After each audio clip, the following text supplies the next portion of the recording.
Salut tout le monde, aujourd'hui je suis en vadrouille à Marseille, ça se voit un peu derrière moi. J'avais envie de vous faire découvrir un petit peu le musée des civilisations, le MUCEM, qui fait une très belle expo sur Alexandrie. Et vous allez voir qu'Alexandrie et Marseille ont bien des choses en commun. Et puis moi c'est un endroit que j'aime beaucoup, donc c'est un plaisir de vous le faire découvrir. Allez, c'est parti. Marseille. Comment être indifférent en arpentant Marseille ? Qu'on l'aime ou qu'on la déteste, la cité phocéenne est un fourmillement permanent de rues, de vie et d'activités qui semble vouloir nous conter l'histoire de cette ville plusieurs fois millénaire. L'ambiance ici est à nul autre pareil, tant Marseille est isolée au sein même de sa propre région, la Provence. Moi-même qui suis né à quelques kilomètres de là, je n'étais pourtant jamais venu vraiment traverser ces quartiers et visiter ces édifices dont je connais pourtant les noms, les surnoms, les références et les histoires. J'aurais envie de vous parler de Marseille pendant des heures, de ces ruelles où les bâtiments séculaires rencontrent le street art contemporain, où les manifestations se font sur l'air des rappeurs emblématiques de la ville et où la culture et le foot font partie de l'âme des lieux. Marseille, carrefour de la Méditerranée depuis l'Antiquité, est un exemple passionnant d'empilement de civilisation. Et en cela, elle me rappelle une autre ville antique, Alexandrie. Mais ce parallèle, je ne suis pas le seul à le faire. Direction le MUCEM, le musée des civilisations de l'Europe et de la Méditerranée, pour y découvrir leur nouvelle exposition Alexandrie, futurs antérieurs. Le MUCEM est un musée qui existe depuis presque 10 ans, installé au cœur de Marseille, les pieds dans le Vieux-Port et la tête dans les hauteurs du Fort Saint-Jean. Ce fort fut construit au XVIIe siècle par Louis XIV pour protéger l'accès à la ville depuis la mer et surveiller les Marseillais un peu trop turbulents. Ici, nous ne sommes pas juste dans un musée d'histoire, mais bien dans un musée de civilisation. L'enjeu, c'est de se servir des arts, de l'histoire, de l'artisanat pour faire réfléchir les visiteurs sur des thématiques et des enjeux de société, et de faire de l'endroit un véritable lieu public qui accueille des jardins ouverts, 2 cafés, un restaurant, une librairie, un auditorium, un espace de collection d'artistes, des ateliers, des expositions, des animations, le tout avec une vue magnifique sur la mer et le reste de la ville. En art et histoire, le musée est d'ailleurs construit dans cet état d'esprit. En plus du Fort Saint-Jean, il dispose d'un bâtiment tout à fait contemporain situé au beau milieu de l'eau. Son revêtement en résille, ici particulier, m'évoque les reflets de l'eau sur la mer, tout en protégeant le musée de ses attaques, et il rend les lieux immédiatement reconnaissables. C'est là que je me rends à présent pour découvrir l'exposition. Et vous allez voir qu'elle est construite exactement sur le même principe. Elle propose de voyager à travers l'histoire d'Alexandrie en évoquant des thématiques comme l'urbanisme, la religion, la gestion de l'eau, le pouvoir, etc. Tout cela en mêlant des pièces historiques avec des pièces d'art contemporain qui mettent en lumière ces thématiques pour montrer que d'une certaine manière, entre hier et aujourd'hui, rien n'a vraiment changé.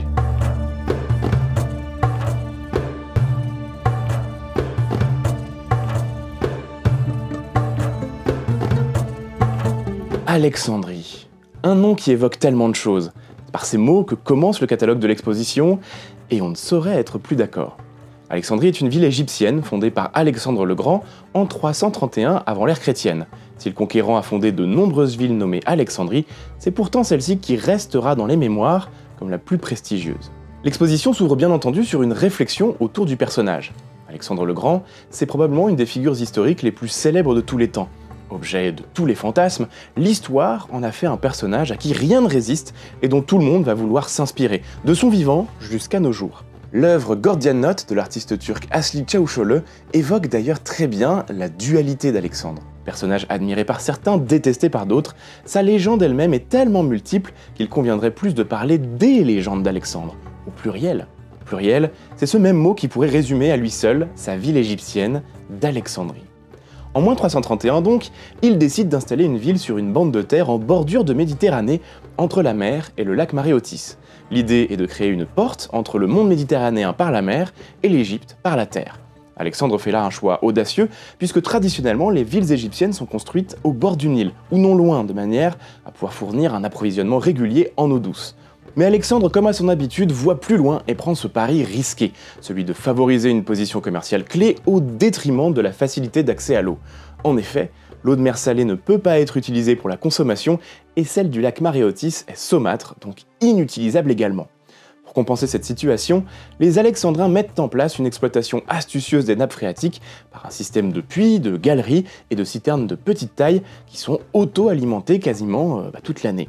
Le système est tellement efficace qu'il traverse plusieurs siècles en remplissant son office avec quelques adaptations mineures. Tout cela est appuyé par le creusement de plusieurs canaux reliant la ville au Nil à plusieurs dizaines de kilomètres de là.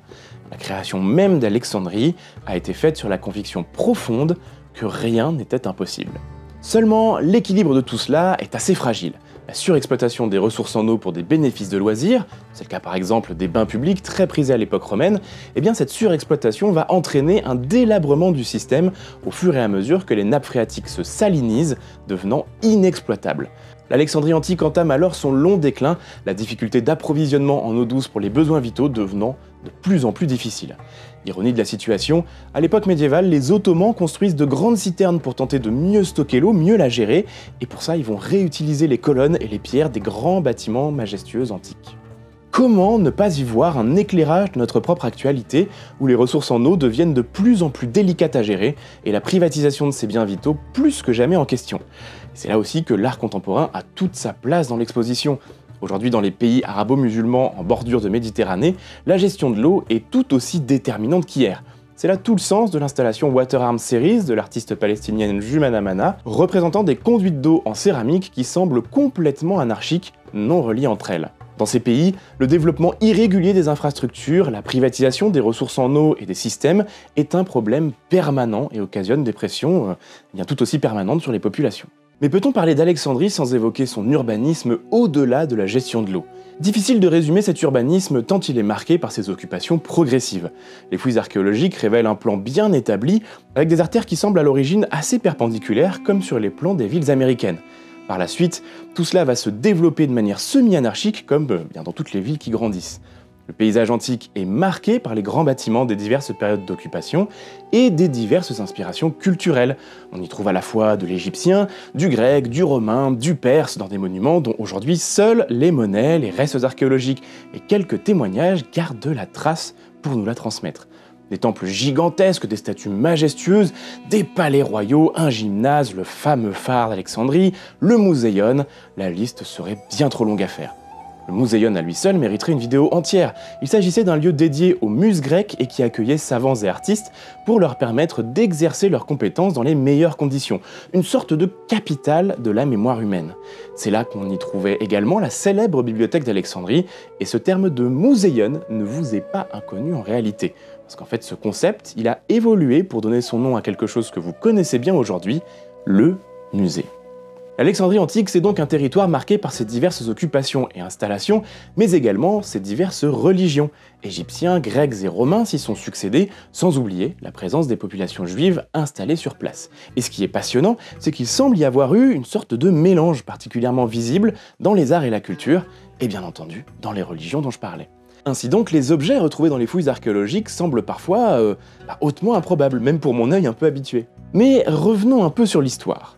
Lorsqu'Alexandre décède, en 323 avant l'ère chrétienne, son empire est morcelé et réparti entre ses successeurs, qu'on appelle les diadoques. Ces nouveaux territoires perdureront plus ou moins longtemps, mais celui qui restera le plus prospère et le plus emblématique, c'est celui de Ptolémée, qu'on a vu brillamment incarné par Anthony Hopkins dans le film Alexandre de 2004. Ses descendants créeront la dynastie gréco-égyptienne ptolémaïque, qu'on appelle aussi l'Agide, et régneront sur l'Égypte entre 323 et 30 avant l'ère chrétienne. Sa dernière reine, vous la connaissez forcément, puisqu'il s'agit ni plus ni moins de la célèbre Cléopâtre. Et même si 6 autres souveraines portèrent son nom avant elle, seul le sien a traversé l'histoire et le cœur des hommes, alimentant encore un peu plus les fantasmes et les légendes de la mythique Alexandrie. Pour régner en paix et en harmonie en tant que Grecs sur un trône égyptien, les Lagides ont une méthode bien particulière. Accepter et encourager l'entremêlement des cultures et des religions. Prenons les statues par exemple, symbole public de la puissance des souverains égyptiens depuis des millénaires. Je remarque que les Ptolémées s'emparent de cette représentation, de cette manière de faire pour la changer à leur image. Ainsi, ils se font représenter dans le style égyptien, mais avec des traits et des spécificités grecques. Dans la mesure où les statues représentent le peuple et la politique de l'endroit où elles sont, c'est évidemment un sujet clé pour de nouveaux souverains, un sujet qui revient régulièrement se mettre à jour chaque fois que l'histoire avance, pour évoquer une question essentielle. En tant que peuple, que veut-on montrer de soi-même? Et pourquoi veut-on le faire? Là encore, si vous y trouvez un écho avec des considérations contemporaines, ce n'est probablement pas dû au hasard. Côté religion, un nouveau dieu tutélaire de la ville est créé par les Lagides en accord avec les autorités religieuses égyptiennes. Il s'agit de Sarapis. S'il existait déjà dans la mythologie égyptienne comme Osiris Apis, Sarapis en est une manifestation grecque permettant de donner une légitimation religieuse à la nouvelle dynastie politique, qui se veut grecque évidemment, mais dans le respect des traditions égyptiennes. Un peu plus tard apparaît également Harpocrate, une sorte d'Horus enfant, manifestation gréco-égyptienne, fils de Sarapis et d'Isis. Plus tard encore, les Romains devenus maîtres de la ville mêleront leur propre représentation à celle des Égyptiens et des Grecs, comme cet Horus légionnaire qui semble particulièrement incongru. Bien entendu, les rites funéraires ne sont pas en reste et constituent autant de témoignages de cet aspect cosmopolite de la ville. On y trouve autant de représentations grecques mêlées de motifs égyptiens que de représentations égyptiennes mêlées de motifs grecs. Et tout le travail des artistes ayant effectué ces travaux funéraires montre bien qu'ils étaient parfaitement à l'aise avec les deux cultures et à quel point elles ont été entremêlées à Alexandrie. Naturellement, la ville fut également un terreau fertile pour la toute jeune chrétienté entre le 3e et le 5e siècle et considérée comme un des 4 pôles principaux de son développement. Le christianisme alexandrin est bien particulier et a trouvé écho dès le 1er siècle dans la forte communauté juive présente dans la ville. À l'époque, elle est estimée à près d'un tiers de la population, de ce qu'on évoque déjà comme une sorte de mégalopole antique. Et songez que c'est à Alexandrie qu'aurait été traduite dès le 3e siècle la Bible en grec, qui resta longtemps celle des chrétiens. Imaginez donc une ville égyptienne, mêlée de culture et de religion grecque, avec une forte population juive, l'apport romain par-dessus, les balbutiements et le développement des divers courants du christianisme naissant. Enfin, imaginez la nature cosmopolite et transculturelle d'un tel endroit, c'est fascinant. Et là encore, comment ne pas y voir un écho à notre présent? Un présent mondialisé où les cultures et les religions se rencontrent très facilement, tâchent de cohabiter, s'hybrident parfois et trop souvent se heurtent. Cette considération d'aujourd'hui semble déjà avoir été celle d'hier. Malheureusement, la fin des cultes polythéistes à Alexandrie fut consommée en 391. L'empereur Théodose interdit ces pratiques et le somptueux temple de Sarapis, splendeur de la ville antique, fut détruit. Les populations juives quant à elles furent persécutées et massacrées en 415 sous l'impulsion de l'évêque d'Alexandrie. Pour autant, après la destruction du grand temple de Sarapis, quelques chrétiens remarquèrent sur les murs les décors comportant la fameuse croix égyptienne, symbole de la vie. Perturbés par le parallèle évident avec la croix chrétienne, symbole également de vie et de renaissance, les chrétiens coptes l'adoptèrent comme symbole de leur propre foi. Pour citer Christian Canuet, historien des religions et spécialiste des Coptes, ce transfert de symbole d'une religion à une autre, en se produisant à Alexandrie, disait la vocation de cette ville à être éternellement plurielle. C'est le moment de se rappeler du titre complet de l'exposition, Alexandrie, futurs antérieurs. C'est ce qui frappe en visitant cet endroit. Chaque considération antique ou médiévale fait écho à notre propre considération pour le présent, mais aussi pour l'avenir. Urbanisme, gestion de l'eau, multiculturalisme, trouver des symboles communs, favoriser le développement des arts et des sciences, etc. Une fois encore, Alexandrie semble vouloir traverser l'histoire pour venir nous offrir son expérience. À travers le travail des archéologues et des chercheurs, bien entendu, mais également des artistes contemporains qui font résonner cet écho dans notre monde moderne. Alors bien sûr, j'ai choisi soigneusement de vous montrer certains éléments de l'expo pour vous permettre de découvrir le reste par vous-même jusqu'au 8 mai 2023, car bien des facettes d'Alexandrie restent à se dévoiler à vos regards curieux. Mais surtout, j'ai voulu vous évoquer cette mission du MUSEM qui fait écho à mon propre travail. Tâcher de se servir de l'histoire et des arts pour mieux comprendre ce que nous vivons, mieux comprendre que nos civilisations sont construites sur les précédentes et avec les précédentes. Aujourd'hui, Alexandrie s'est développée par-dessus la ville antique et les recherches archéologiques sont donc rendues particulièrement difficiles pour étudier et mieux comprendre cette histoire. Près de 4,5 millions d'Égyptiens habitent ici, ce qui en fait la deuxième ville la plus peuplée d'Égypte. La ville antique a périclité à cause des facteurs que j'évoquais plus avant et de son littoral impitoyablement grignoté par la mer. La ville contemporaine, quant à elle, a connu un fort essor à la période moderne en redevenant une ville maritime de premier ordre et en poursuivant ensuite son expansion jusqu'à nos jours. Il y a bien une chose que cette exposition permet de percevoir, c'est que les considérations d'hier sont parfois encore les préoccupations d'aujourd'hui. Quand je marche dans Marseille, je vois ces civilisations entremêlées, cette culture unique et hybride qui en est le produit, et autant un témoignage du passé, du présent, que de l'avenir. On dit souvent en histoire qu'il faut prendre garde à ne pas faire trop de rapprochements hasardeux, mais mon âme un peu romanesque va se permettre d'en faire un pour conclure cette belle visite. Quand je vois Marseille, d'une certaine manière, je vois aussi Alexandrie. Une ville avec son histoire où les légendes donnent naissance aux légendes et dont les récits et les productions culturelles se sont sans cesse renouvelés jusqu'à nous. Et si Marseille est toujours florissante, le temps a peut-être été un peu moins clément avec sa sœur égyptienne. Et d'une certaine manière, Marseille nous laisse entrevoir une idée, un esprit adapté à notre temps de ce que pouvait être l'antique Alexandrie. Une chose est sûre, la ville mythique n'a pas fini de faire parler d'elle.